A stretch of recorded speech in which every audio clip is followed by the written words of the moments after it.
j'ai été diplômé en 2018 en D'accord. droit international, En droit major international. de ma promotion. Ok. Alors, je suis issu d'une très grande famille Ok. de Timbi Madina, la famille de l'âge Malado. Oui. Je suis issu d'une famille de plusieurs enfants. Et mon enfance est une enfance comme tout le monde, hein. Mhm. Mais peut-être que c'était une enfance aussi particulière dans la mesure où, très jeune, moi, j'aimais jouer seul dans mon coin avec les Ouais. bonhommes et tout. Cette idée même de leadership est née à partir de là. D'accord. Et dès le lycée, j'ai commencé à m'engager dans la vie associative. Mhm. En 11e année, j'ai été membre. Puis en 12e terminale, j'ai été vice-président et président de mon école. D'accord. Et c'est comme ça a débuté après une C'est ça. carrière a C'est comme commencé ça. derrière Tout à tout fait. ceci. Donc, est-ce que vous êtes aujourd'hui résident en France? Mhm. Comment est-ce que s'est passée aussi la procédure Alors, pour aller en ce France? qu'il faut savoir, c'est que après l'obtention de mon bac, moi, je suis allé à UNC D'accord. et j'ai intégré même le bureau des étudiants. J'ai été secrétaire aux affaires extérieures, après Mhm. président de la promotion sortante. Ok. C'est quand j'ai terminé mes études, bon, c'est après 4 tentatives Ouais. que j'ai eu mon visa pour la France. Je l'ai eu avec mon Quatre jeune. tentatives. 4 tentatives. Première, deuxième, troisième fois, j'ai échoué. C'est la quatrième Mhm. fois que j'avais eu mon visa. D'accord. Donc, parallèlement à ça, j'étais quand même dans la vie associative déjà en Guinée. J'étais secrétaire aux questions juridiques, économiques et sociales d'une D'accord. association qui représentait toutes les universités privées de Guinée. D'accord. Donc, j'ai obtenu une admission en droit, en Mhm. licence 2 à l'université de Montpellier. Donc, c'est ainsi que je suis allé en France pour poursuivre mes études. Mais j'avais un objectif parce que moi, je voulais plus faire du droit. Je D'accord. voulais faire de la communication. Mhm. Donc, une fois là-bas, la première année, je l'ai fait en droit, mais ensuite, j'ai changé pour faire de la communication. Je me suis réorienté pour faire de la D'accord. communication. Est-ce que c'était, je ne sais pas si c'était nécessaire, vous avez vu que c'était nécessaire, beaucoup plus nécessaire pour vous Mhm. de continuer dans la communication ou simplement c'est une autre chose qui vous Alors, a ce conduit qu'il à faut changer? savoir, c'est que déjà, je vous ai dit que moi, depuis le lycée, j'étais engagé déjà dans la vie associative. Mhm. Alors, je communiquais souvent dans les salles de classe pour informer D'accord. les gens. Et à l'université, même en première, bon, en terminale, j'ai été professeur. J'ai enseigné une élève pendant les vacances. Mhm. À l'université, j'ai même été un petit commerçant. J'ai vendu des accessoires à Conakry D'accord. ici. Et à côté de ça, j'ai mené des activités Ok. avec des structures de la place où Mhm. on communiquait autour de l'événement, autour des projets. Oui. Donc j'ai compris que c'était vraiment nécessaire pour moi de développer des connaissances dans ce domaine. Déjà, j'avais des compétences, quelques compétences, Oui. et j'avais un peu de l'expérience parce qu'on a organisé des concerts, des festivités de fin de cycle, on a organisé des ateliers de formation, des rencontres à l'université, Ok. parce que là où j'ai étudié, c'était quand même une grande université. Mhm. Donc là, je pratiquais la communication, Ouais. mais il fallait un diplôme. Et je voulais vraiment me lancer dans la communication digitale parce que je pensais que c'était l'avenir. L'avenir. Voilà, donc l'objectif après mes études, j'ai été stagiaire dans une entreprise en tant que chargé de com. J'ai dit, il me faut des connaissances dans le domaine. D'accord. Donc je suis allé là-bas, j'ai changé, et puis j'ai repris tout le Mhm. cycle universitaire Oui. pour faire la licence et puis le master Ça que serait quand j'ai même terminé. un bon tournant, mais ce qui aussi m'intéresse, Mhm. arrivé en France, comment était la vie? Alors, la vie au début, c'était pas évident parce que quand on vient dans un endroit où on ne connaît pas souvent les réalités, moi j'étais Mhm. complètement perdu, dépaysagé parce que moi j'étais habitué à sociabiliser avec les gens ici. Et Ouais. arrivé là-bas, je me rends compte qu'on est dans une société purement individualiste. Oui. Donc la première année n'a pas été facile, c'était une année d'intégration. Mais à partir de la deuxième année, j'ai commencé à côtoyer les associations, à comprendre comment ça fonctionnait Oui. et aussi à être ami avec des étudiants guinéens Mhm. pour pouvoir créer une forme de communauté, quoi. Ouais.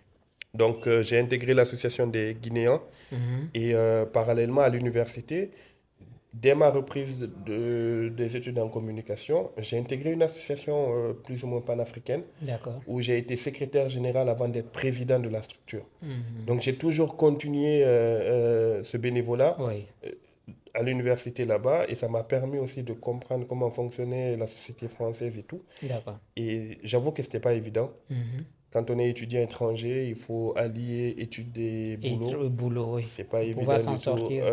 Ouais, tu travailles, tu étudies du lundi au vendredi, tu travailles les Mhm. week-ends ou tu étudies du lundi au vendredi de 8h à 16h ou 18h.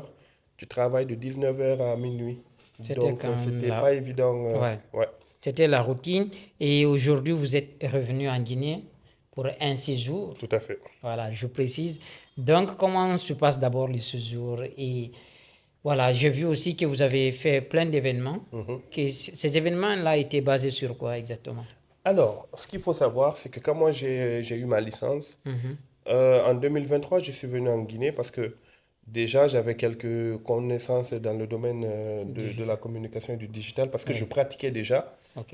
J'ai décidé avec mon équipe d'organiser une masterclass où on allait D'accord. partager des outils liés à la communication. Mhm. Des outils par exemple du quotidien qu'on pourrait utiliser pour faire des images, Oui, pour rectifier des phrases, etc. Et même parler de l'intelligence artificielle. Donc d'accord. c'était juste le début de l'IA. Mhm. Du coup, on s'est dit, on a fait la première édition. Et Mhm. cette fois-ci, comme vous l'avez dit, je suis venu en séjour en Guinée. On s'est dit, pourquoi ne pas profiter du séjour, Ok. essayer de capitaliser cela en Mhm. organisant une masterclass. D'accord. L'objectif de base, c'était de former 30 personnes. Ok. Et vu l'engouement derrière Mhm. l'initiative, on a échangé avec des partenaires, des universités et même des écoles de la place Mhm. qui ont accepté de nous recevoir. D'accord. Donc, on a formé aujourd'hui plus de 200 personnes Mhm. au niveau de l'usage du numérique, les Ok. outils liés à la communication, à la création de contenu Mhm. et aussi à l'intelligence artificielle. C'est très intéressant. Et bon, après votre arrivée ici, Mhm. à votre avis, quels sont les défis que la jeunesse africaine doit être confrontée beaucoup plus? C'est le problème de connectivité, c'est-à-dire qu'on a un problème de connexion. D'accord. De l'autre côté, les gens utilisent la 5G. Ouais, Tu veux faire une recherche en un clic, tu as déjà le résultat. ça c'est vrai. Alors qu'ici, il faut passer au moins une minute avant d'obtenir un résultat Mhm. lorsque tu es en train de faire ta recherche. D'accord. Et en fait, pour nous, on résume le numérique à Facebook.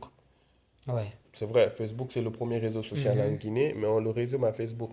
Alors qu'il y a énormément Énormément de d'opportunités choses.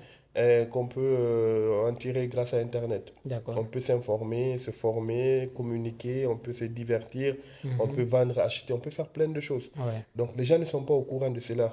Euh, En fait, il manque d'informations. Mhm. Il y a certains qui ont l'information, mais Mais qui ils manquent savent de pas, formation. voilà, l'utilisation, l'usage. Exactement.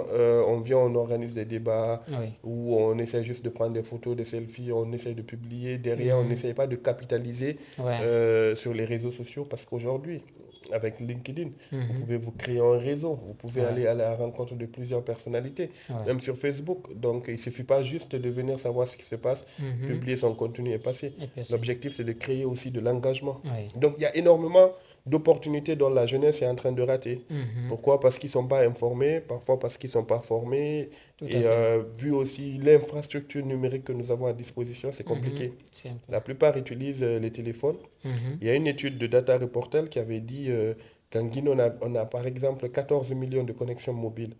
C'est-à-dire les téléphones, c'est un Oui. rapport de 2025. Donc ça veut Mhm. dire quoi? Tout le monde utilise Tout le monde. tout le monde utilise Ouais, les presque téléphones. la majorité. Donc on n'est pas habitué à utiliser les ordinateurs. Ouais. Contrairement à la France, quand tu rentres dans une salle de classe, par exemple, Mhm. tout le monde a un ordinateur. Oui. Des MacBooks, des HP, etc. et tout. Mhm. Donc, on a quand même un retard par rapport à cela. Mais D'accord. les gens se réveillent petit à petit, Petit à petit à petit. petit. Mais ça Et prend du... il y a quand même un peu de retard. d'accord. Moi, quand même, je me demande aussi comment est-ce qu'on pourrait créer, par exemple, nous avons plein de boursiers de notre communauté, au fait, Mhm. la communauté guinéenne qui se trouve à l'étranger. Comment est-ce que vous devez passer pour pouvoir transmettre ces informations-là à cette jeunesse qui se trouve ici, ou bien comment les initier en quelque sorte, en dehors de ce que vous avez fait comme masterclass et tout, comment est-ce que vous pouvez les envoyer des messages impactants Mhm. par rapport au digital? Alors, bon, par rapport au digital, déjà, nous, on accompagne des étudiants qui souhaitent poursuivre leurs études en France. Ok. Et ça depuis quelques années. D'ailleurs, cette année, on a eu tellement de personnes qui ont eu le visa. Mhm. Et du coup, dans notre accompagnement, par exemple, on organise des séances où on leur explique il faut qu'ils s'intéressent, par exemple, à l'usage du numérique. Ok. Il faut qu'ils commencent à s'outiller par rapport, il faut qu'ils obtiennent des ordinateurs, il leur faut de la connexion. Pourquoi? Parce que là-bas, tout le monde est connecté. Pour étudier, on va te dire, il faut que tu rentres sur tel site. Ouais. Vous avez la plateforme Moodle pour faire X ou Y. Mhm. Pour faire des démarches administratives, il faut aller sur Internet, il faut créer un compte, etc. Ouais. Donc, ça fait qu'on leur explique qu'il faut vraiment s'intéresser à ces outils, il faut s'équiper avant de débarquer sur place. D'accord. Et on leur explique que vraiment, là-bas, les gens, ils sont connectés pour aller dans un endroit X ou Y. Il te Mhm. faut de la connexion Internet pour regarder Google Maps ou Waze et tout. Donc, on les explique tout cela. D'accord. Bon, il y a aussi un élément qui est important, Mhm, ce qu'on appelle l'IA, comme vous venez de le mhm. mentionner. Est-ce qu'il est perçu deux fois, parce qu'il est perçu deux fois comme l'élément qui va remplacer l'être humain par rapport. Donc, est-ce que vous le voyez en tant qu'opportunité ou bien en tant qu'obstacle? Alors, pour moi, l'IA, l'intelligence artificielle, je le disais hier même dans un média de la place, Mhm. il faut savoir que l'IA, on a prononcé le terme intelligence artificielle dans les années 1950, je crois, c'est lors d'une conférence en 1956. Mais C'est bien. l'IA générative Mhm. s'est fait connaître par le grand public Mhm. en 2022 avec l'arrivée de l'intelligence, avec ChatGPT. Ouais. Alors moi, j'ai terminé un master en communication, innovation et usage du numérique. Mhm. Et on a appris à utiliser certains outils d'intelligence artificielle et parallèlement, même l'homme s'est formé là-dessus. D'accord. J'ai compris que en fait, l'IA, c'est un assistant. C'est un outil qui est là pour venir augmenter notre productivité, Ok. simplifier certaines tâches, Plus rapide. et ça permet d'augmenter la rapidité et tout. Ouais.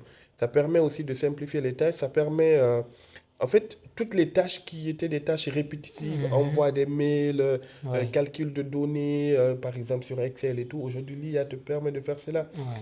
Aujourd'hui, vous pouvez générer, si vous savez, vous n'avez pas des compétences en communication, par exemple pour la création de visuels, Mhm. à travers un outil IA, vous pouvez générer un visuel Ouais. juste avec un prompt. Et le prompt, c'est quoi? C'est le texte qu'on donne comme instruction à l'IA pour exécuter. Est-ce que c'est pour la génération d'images, la génération de vidéos, de textes et tout? Donc pour moi, c'est vrai qu'aujourd'hui, les gens sont réticents par rapport à l'usage de ces outils, Mhm. mais il faut impérativement s'intéresser à cela. D'accord. Pourquoi? Toutes les grandes puissances ont investi des milliards dans ce secteur. Les Ouais. États-Unis, quand Donald Trump est arrivé, il a dit qu'il va signer, je crois même il avait signé un projet autour de, le projet qui s'appelait Stargate, qui est Ok. un projet financé à plus de 500 milliards pour l'intelligence artificielle. Ouais. D'ailleurs, même hier, Facebook a fait un communiqué, bon, Mark Zuckerberg, Mhm. il a fait un communiqué comme quoi ils sont en train de travailler sur une IA super intelligente et personnalisée. Qu'est-ce Ok. que lui, il a fait? Il a récupéré tous les meilleurs ingénieurs dans l'IA pour vraiment travailler autour de ces projets. Donc, c'est pour vous dire quoi? Que là où ces Américains, ces Français, là où ces Asiatiques Ouais. s'intéressent à ces outils, pourquoi pas nous? Pourquoi pas nous? Pourquoi pas nous? Donc, pour moi, il est impératif de vraiment s'intéresser à ces outils, commencer à savoir comment ces outils fonctionnent. Mhm. Oui, ils vont remplacer certains métiers. Tout à fait. Ça c'est clair. Mais Ouais. si vous avez Certains des métiers vont compétences, disparaître. tout à fait. Si vous avez des compétences dans le domaine, je Mhm. pense que pourrez l'augmenter, vous pouvez l'utiliser à bonne échéance. Mais si vous D'accord. n'avez pas des compétences, Ça l'IA risque va bien. venir remplacer votre travail. Ça, c'est Il est vrai. plus avantageux pour les entrepreneurs que pour les salariés. D'accord. Pourquoi? Un entrepreneur, lui, c'est l'argent qu'il Mhm. regarde. On est d'accord? Ouais. Donc, s'il avait hier une assistante de direction, il avait un responsable des ressources humaines, il avait un responsable de la communication, Oui. tout ça l'IA peut faire. Lui générer des posts pour Ouais. Facebook ou je ne sais pas, Directement. LinkedIn et Ouais. tout. L'assistant de direction, si elle avait l'habitude de recevoir les mails, il peut créer un agent IA qui Mhm. va automatiser tout cela. Il Ouais. reçoit les mails, il sait que tel m'a envoyé le Et mail et répondre. l'IA répond. Donc voilà, mais si par exemple cet assistant de direction développe des compétences dans ce travail, je Mhm. pense que ça peut l'aider aussi à elle de ne pas perdre son métier, quoi. Ce qui est essentiel, c'est de s'adapter sur ce TIA-là au lieu de l'ignorer. Tout à fait. Moi, je pense bien que c'est la solution. Et donc, on va Exactement. juste aborder une dernière question par Mhm. rapport toujours au digital. D'accord. Et comment est-ce qu'un jeune qui n'a pas du tout les moyens, Mhm. qui n'a pas du tout aussi l'expérience, Mhm. quelles sont les compétences requises pour pouvoir vraiment débuter dans l'entrepreneuriat digital? Alors, d'abord l'information. D'accord.